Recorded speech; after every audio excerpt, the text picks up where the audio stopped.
Hey guys, स्वागत है आपका अपने YouTube channel exam review by GK sir. हम लोग यूपी टेट का मैथ सेक्शन कवर कर रहे थे। पार्ट 1 में हमने कुछ क्वेश्चंस किए। पार्ट 2 में आज हम लोग जो बचे हुए क्वेश्चन है उसको आज कंप्लीट करेंगे। आज का जो क्वेश्चन है वो ये है कि यदि 5 जनवरी 1991 को शनिवार था तो 3 मार्च 1992 को सप्ताह का कौन सा दिन होगा।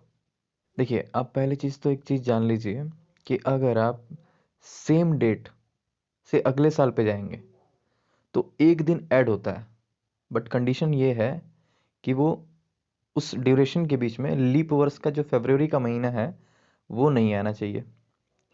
अगर फरवरी का महीना आता है तो आपका 2 दिन बढ़ जाएगा। जैसे कि ये 5 जनवरी 1991 है, तो अगर 5 जनवरी 1992 को जाइएगा, आप 5 जनवरी 1992 में जाइएगा तो जो शनिवार था ना तो एक दिन बढ़ जाएगा, यानी रविवार हो जाएगा। परंतु जब यही डेट अगर 5 जनवरी ना हो करके, ये जो 5 जनवरी डेट जो है ये ना हो करके आपका डेट होता, मान लीजिए 5 मार्च 5 मार्च 1991 को शनिवार था, तो सेम डेट 5 मार्च 1992 को कौन सा दिन होगा। अब क्या है, 1991 से आप 1992 में जा रहे हैं, जिसमें 1992वां जो है वो लीप वर्ष है। अब जब लीप वर्ष है और साथ में फरवरी का महीना काउंट भी हो रहा है, तो आपका जो एक दिन बढ़ता है अगले साल में, सेम डेट में अगले साल में एक दिन बढ़ता है, तो अब आपका एक दिन ना बढ़ करके 2 दिन बढ़ जाएगा। लीप वर्ष का मतलब ही होता है भाई फरवरी में एक दिन बढ़ना, ठीक है, तो एक दिन वो ऐड हो जाएगा। अब यहाँ पर क्यों नहीं बढ़ा, ये भी तो 1992 में हम फिर से जा रहे हैं। 1992 जो है हमारा लीप वर्ष है, परंतु ध्यान दीजिए 1991 से 1992 में जा तो रहे हैं आप, परंतु फरवरी का महीना इंक्लूड नहीं हो पा रहा है। हालांकि चलिए हम आपको सॉल्यूशन में दिखाते हैं। जैसा कि आप यहाँ देख पा रहे हैं कि 5 जनवरी 1991 को सैटरडे था, तो 5 जनवरी को ही सेम डेट को ही हम लोग अगले साल गए 1992 में, तो एक दिन क्या हुआ, एक दिन ऐड हुआ सिर्फ, ठीक है, एक दिन ऐड होता है, ये रूल है आपका। जब आप कैलेंडर पढ़िएगा तो उसमें सारी चीज़ें आपको जानकारी होंगी, ठीक है। अब देखिए, मगर हमें सिर्फ 5 जनवरी तक जाना नहीं है, हमें जाना कहाँ पर है, 3 मार्च पर जाना है। तो जनवरी में और कितने दिन बच गए हैं, देखिए जनवरी में और बचे हुए हैं आपके कितने दिन, 26 दिन। और फरवरी में कितने दिन बचे हुए हैं, 29 दिन। और मार्च में कितने दिन बचे हुए हैं, 3 दिन, क्योंकि 3 ही मार्च तक हमको जाना है, 3 मार्च का दिन निकालना है इसलिए, ठीक है।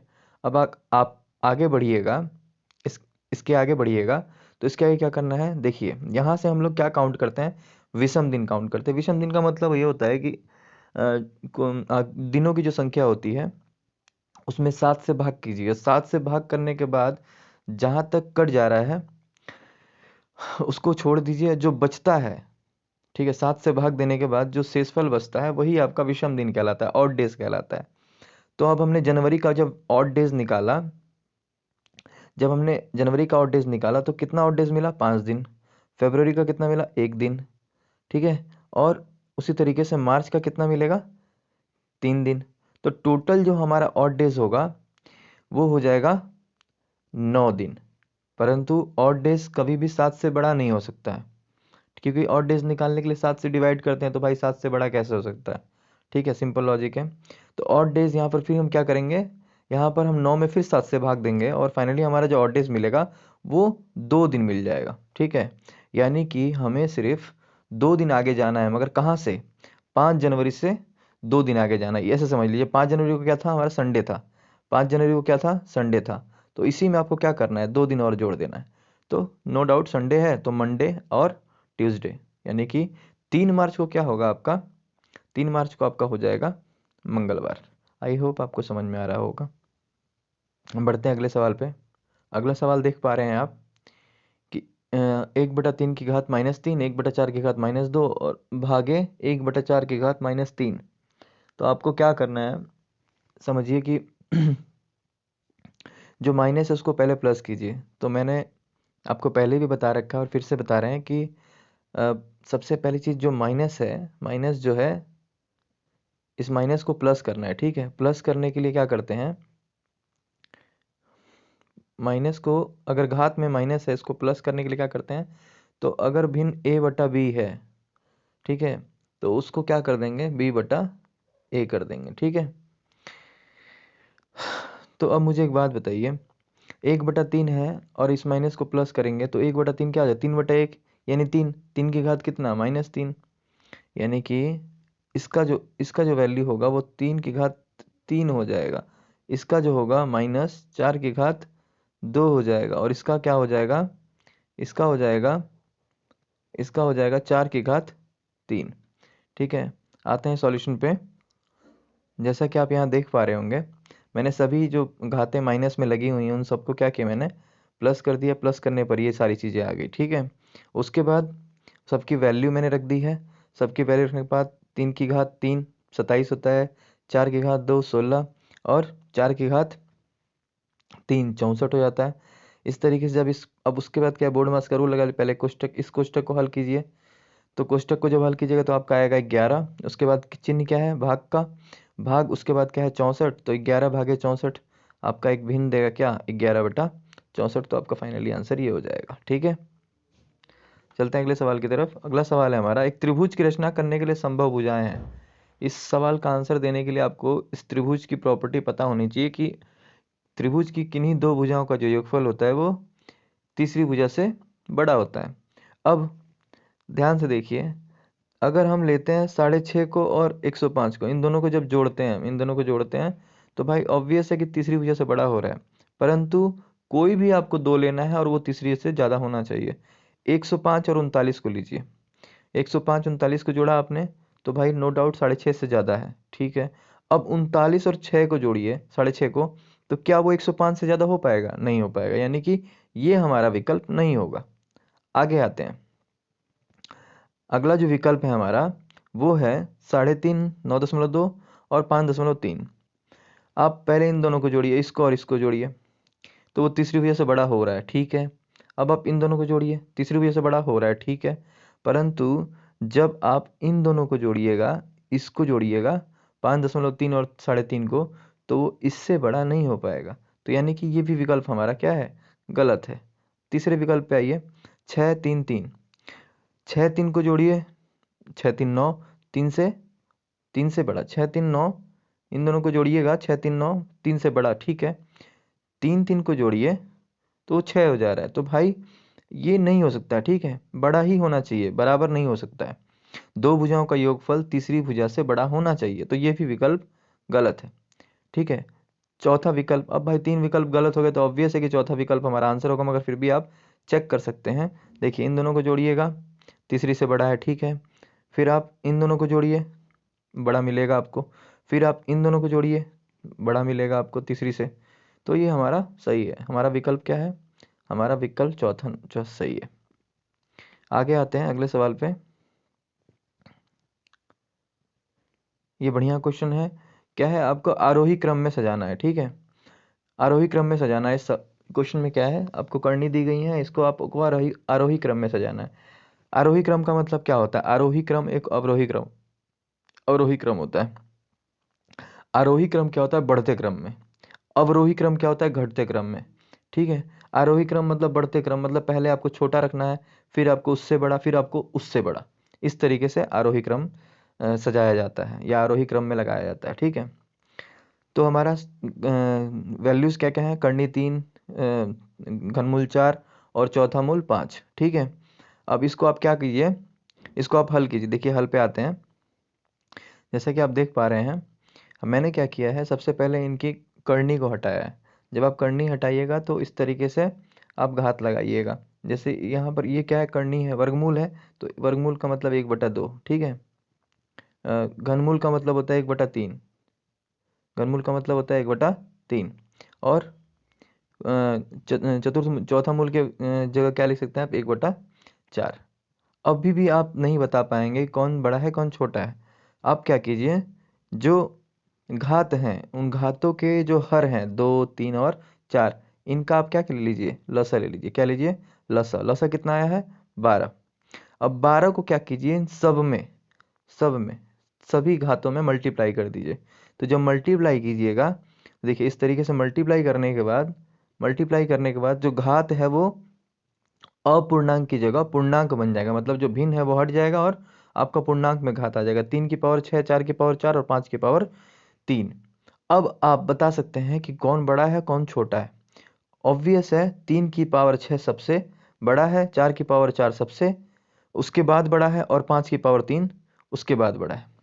मतलब सबसे छोटा क्या हुआ आपका 5 की पावर 3। और हमें सजाना किस क्रम में है, तो आरोही क्रम में सजाना है। तो सबसे पहले आएगा 5 की पावर 3 और ये वैल्यू कहाँ से आई है, 5 की पावर 3 जो वैल्यू आई है वो चौथे मूल 5 से आई है।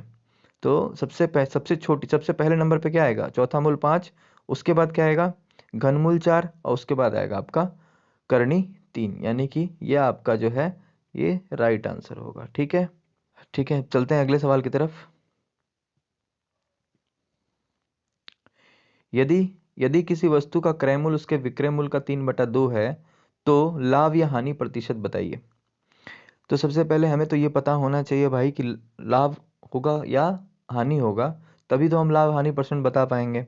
लाभ हानि परसेंट बताने के लिए आपको क्या क्या चाहिए, क्रय चाहिए और विक्रय चाहिए। क्या हमारे पास है, तो हाँ है, बट थोड़ा सा सवाल में घुमाया है। आप समझिए, हम क्या करते हैं, क्रय और विक्रय का रेशियो निकाल लेते हैं। जैसा कि आप हल में देख पा रहे हैं, क्रय मूल्य जो है वो विक्रय मूल्य का 3/2 है। अब आप एक काम कीजिए, विक्रय मूल्य को क्या कीजिए, विक्रय मूल्य को क्रय मूल्य के नीचे लेते आइए। ठीक है, तो क्रय मूल्य बटा विक्रय मूल्य क्या आ जाएगा 3/2, यानी कि क्रय मूल्य का रेशियो क्या होगा 3 और विक्रय मूल्य का रेशियो क्या हो जाएगा 2। अब मुझे एक बात बताइए, इस कंडीशन में आपको क्या हो रहा है, आपको हो रही है हानि कितने की। देखिए 3 रुपए में आपने खरीदा, 2 रुपए में आपने बेचा, तो आपको क्या हो रहा है, आपको हो रही है हानि। कितने रुपए की, 1 रुपए की। कितने रुपए पर, 3 रुपए पर। कितने रुपए पर, 3 रुपए पर। देखिए आपको कितने रुपए की हानि हो रही है, 1 रुपए की हानि हो रही है। हमने लिख दिया हानि परसेंट, जब हानि हो रही तो हानि परसेंट बताएंगे। 1 रुपए की हानि हो रही है किस पर, हमेशा हानि होती है चाहे लाभ होता है किस पर होता है, वो होता है बाबू क्रय मूल्य पे, यानी कि बटा में आपका क्या रहेगा क्रय मूल्य। 1/3 गुणे 100, 1/3 का जो परसेंटेज निकल के आता है वो आता है 33.1/3%। तो हमारा आंसर हो जाएगा 33 सही, 1/3% क्या हानि। ठीक है, ये आंसर हो जाएगा। बढ़ते हैं अगले सवाल की तरफ। अगला सवाल है हमारा 121012 को 12 से भाग देने पर शेषफल क्या आएगा। तो आप इस तरीके से समझिए, तो इजी क्वेश्चन है, सीधे सीधे आपको भाग दे देना है, जो लास्ट में बचेगा वो आपका आंसर होगा। तो इसका जो आंसर हो जाएगा बाबू क्या हो जाएगा 4। ठीक है, आगे बढ़ते हैं हम लोग अगले सवाल पे। हार्ड नहीं है इसलिए मैं इसका सोल्यूशन नहीं बता रहा हूँ, आपको सीधे सीधे भाग देना है और शेषफल बता देना है, ईजी क्वेश्चन है। अगला जो क्वेश्चन ये भी इजी है, आपको बताना है कि इस तरीके से अगर संख्याओं की गुणा की जाए तो इकाई अंक क्या होगा। तो देखिए ध्यान दीजिएगा, इसमें करते क्या है, देखिए संख्याएं चाहे कितनी भी बड़ी क्यों ना हो, अगर इकाई अंक आपको निकालना है तो सिर्फ मतलब आपको इकाई अंक से ही होना चाहिए। 8 से इस संख्या का 8, इस संख्या का 6 और इस संख्या का 9 और इस संख्या का 2, इन सब की गुणा करते चलिए। 8 छके 48, 48 का क्या बाबू 8। इसमें 48 नहीं लिखना है आपको, 48 का केवल उसका इकाई अंक 8। अब 8 की गुणा अगली संख्या में कीजिए, अगली संख्या मतलब अगले इकाई अंक में। तो 8 9 72, 72 का भैया 72 नहीं लिखना है आपको, क्या लिखना है सिर्फ 2, 7 को छोड़ दीजिए, इकाई अंक बस लीजिए। अब 2 की गुणा किससे कीजिए, 2 से, 2 दूनी के 4। तो आपका फाइनली जो आंसर आएगा वो क्या आएगा, आ जाएगा आपका इकाई अंक 4। ये आपका आंसर हो जाएगा। अगले सवाल की तरफ बढ़ते हैं। क्या दिया है, दिए आंकड़ों का माध्य, माध्य दिया हुआ है कितना 4.5, और उसका माध्य क्या होगा। क्या करना है बाबू आपको, पहले समझ लीजिए माध्य क्या होता है। तो माध्य सिंपल है, औसत ही समझ लीजिए, सभी संख्याओं को जोड़ दीजिए और बटा में जितनी संख्या है उससे भाग कीजिए, आपका माध्य मिल जाता है। समांतर माध्य भी कह सकते हैं इसको आप, 4.5। तो वहां से आप किसकी वैल्यू निकाल लीजिएगा, समांतर माध्य के सूत्र से x की वैल्यू। जैसे कि सॉल्यूशन पे आते हैं, जैसा कि आप देख पा रहे होंगे ये आपका माध्य दिया है 4.5, और उसके बाद हमने क्या माध्य का सूत्र लगा दिया है। ठीक है, सभी को जोड़ दिया है और बटा में जितनी संख्या है, टोटल 10 संख्या है, बटा में 10 कर दिया। यहाँ से हमारा x का वैल्यू, x का वैल्यू कितना आ जाएगा 1। ठीक है, अब जब x, अब तो सारी संख्याएं पता चल गई हैं, अब उनको क्या कीजिए आप अरेंज कीजिए, कैसे, बढ़ते क्रम में, वही आरोही क्रम में। ठीक है, आरोही क्रम में जब सजा दीजिएगा, आरोही क्रम में जब सजा दीजिएगा तो आरोही क्रम में सजाने के बाद आपको ये मिल जाएगा 1 1 2 3 4 5 5 7 7 8। अब आपको क्या निकालना है, माध्यक निकालना है। तो बाबू लास्ट से स्टार्ट कर दीजिए इसको हटाना, लास्ट से इसको हटाना स्टार्ट कर दीजिए, काटते जाइए काटते जाइए, ठीक है। ये आपका अब क्या लास्ट में आप बीच में आपकी कितनी संख्याएं बच गई हैं, 2 4 और 5। इन दोनों को बस जोड़ना है और क्या कर देना, आधा कर देना। अगर एक ही संख्या काटने के बाद एक संख्या, केवल एक संख्या बचती तो वही आपका माध्यक हो जाता, ठीक है। परंतु यहाँ पर क्या है, यहाँ पर कितनी संख्याएं बच रही हैं, यहाँ पर आपकी संख्याएं बच रही हैं 2। तो आपको क्या करना है, इन दोनों को आप नहीं लिखिएगा, इन दोनों को जोड़ करके आधा कर दीजिएगा, वो आपकी माध्यिका हो जाएगी, ठीक है। ये हो जाएगा आपका 4.5। 5 4 9 का आधा कितना होता है, 4.5। तो इसका माध्यक क्या हो जाएगा, 4.5, ठीक है।